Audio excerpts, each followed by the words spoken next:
What a nice grouping this is. This is really nice. Look at this. দুনিয়াতে কত আজব কাণ্ডই না ঘটে। যে ইরানকে নিয়ে ডোনাল্ড ট্রাম্প সবসময় উদ্বিগ্ন থাকেন, সেই ইরানকেই নাকি এবার সরাসরি ধন্যবাদ জানিয়ে বসলেন তিনি।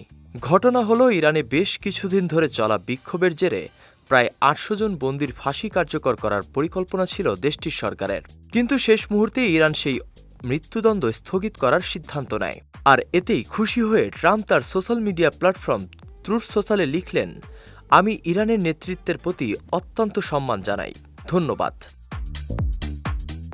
সাংবাদিকরা যখন তাকে জিজ্ঞাসা করলেন হঠাৎ এই মত বদলের পেছনের রহস্য কি, কোনো বন্ধু রাষ্ট্র কি তাকে বুঝিয়েছে, ট্রাম্প নিজের স্টাইলে জবাব দিলেন, কেউ আমাকে বোঝায়নি, আমি নিজেই নিজেকে বুঝিয়েছি।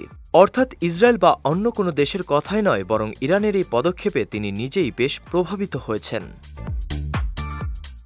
অথচ কয়েকদিন আগেও ট্রাম্পের সুর ছিল একদম কড়া। তিনি সতর্ক করেছিলেন যে বিক্ষোভকারীদের ফাঁসি দিলে তেহরানকে খুব কঠোর পদক্ষেপের মুখে পড়তে হবে। এমনকি যুক্তরাষ্ট্র সামরিক হামলার ইঙ্গিতও দিয়ে রেখেছিল। কিন্তু এখন ৮০০ মানুষের প্রাণ বেঁচে যাওয়ায় ট্রাম্পের গলায় শোনা যাচ্ছে প্রশংসার সুর। গত ২৮ ডিসেম্বর থেকে ইরানে এই সহিংস বিক্ষোভ শুরু হয়। ইরান সরকার এই বিক্ষোভকে সন্ত্রাসবাদ বললেও ট্রাম্প বরাবরই বিক্ষোভকারীদের পাশে থাকার অঙ্গীকার করেছেন এবং তাদের সাহস জুগিয়েছেন। যদিও ট্রাম্প ঠিক কার সাথে কথা বলে ফাঁসি বাতিলের বিষয়টি নিশ্চিত হয়েছেন তা তিনি পরিষ্কার করেননি। এক হাতে শাসানি আর অন্য হাতে ধন্যবাদ। ট্রাম্পের এই বিচিত্র কূটনৈতিক চাল শেষ পর্যন্ত কোথায় গিয়ে ঠেকে, সেটাই এখন দেখার বিষয়।